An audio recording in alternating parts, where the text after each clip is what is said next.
TV Harian Nasional adalah media yang mengangkat dan menyajikan perkembangan seputar politik dan hukum, ekonomi, pariwisata, pendidikan dan budaya, serta pertanian dan perkebunan.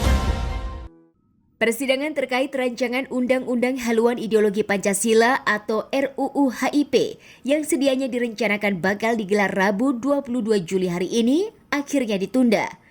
Penundaan persidangan di Pengadilan Negeri Jakarta Pusat ini terpaksa dilakukan lantaran tergugat dalam hal ini Ketua Umum PDIP, Megawati Soekarnoputri tidak menghadiri acara persidangan.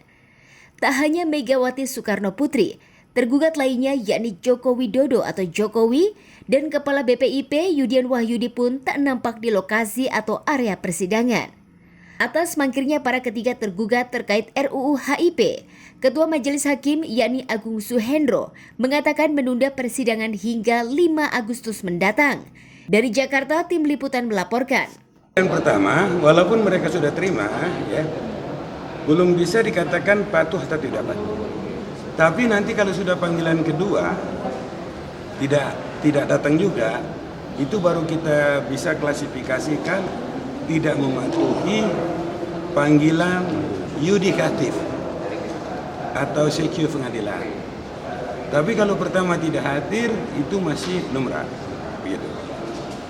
Nah, kalau panggilan kedua tidak hadir, panggilan ketiga tidak hadir, barulah kita bisa berbicara tidak saling hormati terhadap lembaga peradilan. Tapi kalau panggilan pertama ini belum bisa dikatakan itu. Artinya masih menunggu sampai panggilan kedua nanti kan sidang dulu, baru bisa mengomentari berbicara soal sidang ketiga. Jadi kita nih tak bisa memotong begitu. Jadi ada tahapan. Tapi ya kita dari penggugat terima kasih dari DPR RI sudah bisa menunjuk wakilnya. Dan kita juga sangat senang kalau pengadilan sudah melaksanakan tugasnya memanggil secara resmi semua tergugat. Dan ada tanda tangan bahasa mereka. Itu yang paling penting. Tapi di sini pemerintah ngajukan lagi tentang rancangan undang-undang Badan Pembinaan Ideologi Pancasila. Ini dua lembar.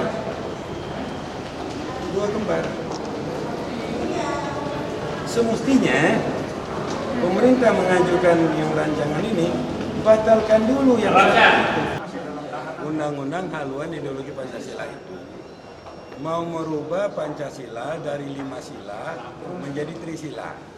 Dari trisila diperas lagi istilahnya Ibu Megawati menjadi 1 sila gotong royong. Ekasila. Jadi ekasila jadi 1 sila jadi gotong royong. Kita sebagai anak bangsa tidak menerima kalau Pancasila mau dirubah jadi gotong royong, Ekasila. Sebab apabila Pancasila itu dirubah, itu burung Garuda, lambang burung Garuda yang ada di seluruh lembaga negara Republik Indonesia, termasuk yang kita lihat di belakang hakim tadi, akan diganti. Burung Garudanya ikut berganti, bukan hanya Pancasila. Karena di dalam burung Garuda itu ada 5 kotak. Setiap sila mencerminkan 1 lambang. Setiap sila yang ada di dalam burung Garuda mencerminkan 1 lambang. Jadi akhirnya berubahlah lambang negara kita. Berubah Pancasila berarti berubah lambang negara. Kalau dasar negara sudah rontok, lambang negara tidak ada, apa jadinya negara kita? Ini tidak main-main. Bukan politik, ini bukan lebih dari politik. Ini tidak main-main.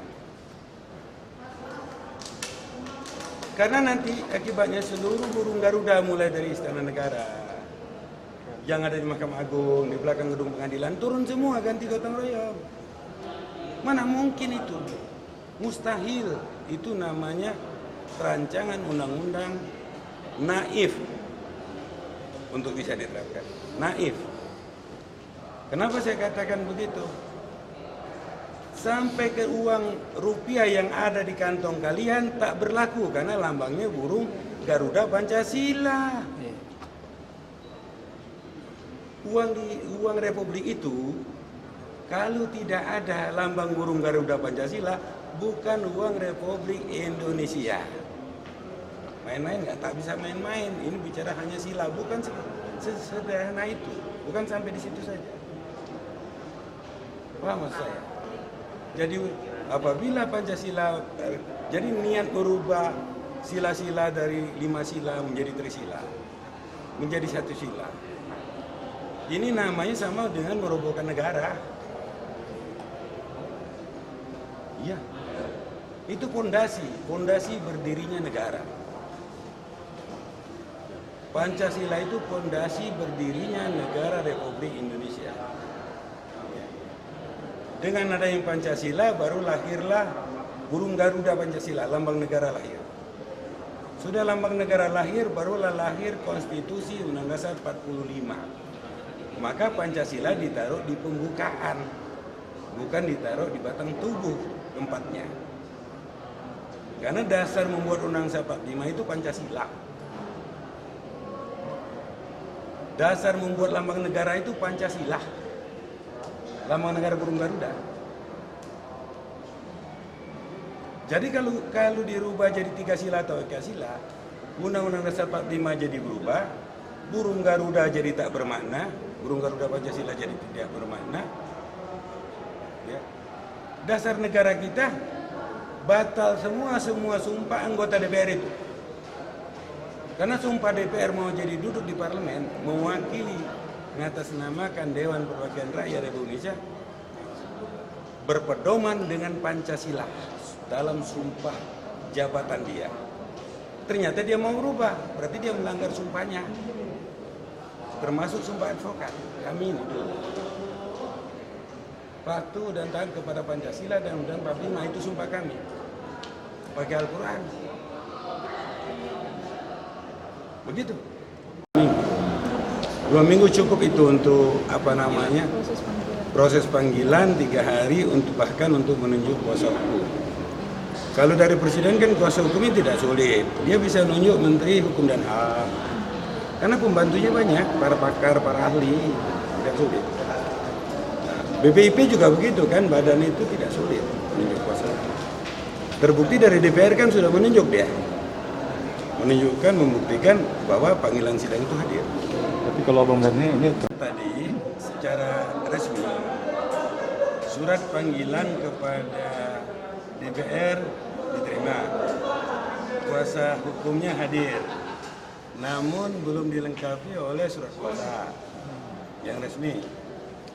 Kedua, untuk terbuka 2, saya melihat langsung tadi surat panggilannya diterima oleh Seknek, ada stempelnya, berarti diterima resmi oleh presiden, namun belum hadir. Terus yang ketiga, PDI Perjuangan, Megawati Soekarno Putri, saya lihat surat panggilannya ke PDI diterima resmi, stempel merah, stempelnya, namun tidak hadir. Kemudian yang untuk kepada Kepala BPIP juga diterima resmi, namun tidak hadir. Maka kata majelis tadi, kalau penggugat 8 orang hadir semua. Nah, sidang ditunda untuk memanggil lagi para tergugat 1, tergugat 2, tergugat 3, dan tergugat 4. Itu dipanggil lagi, dipanggil sekali lagi. kalau gitu ada batasan waktu nggak pemanggilan?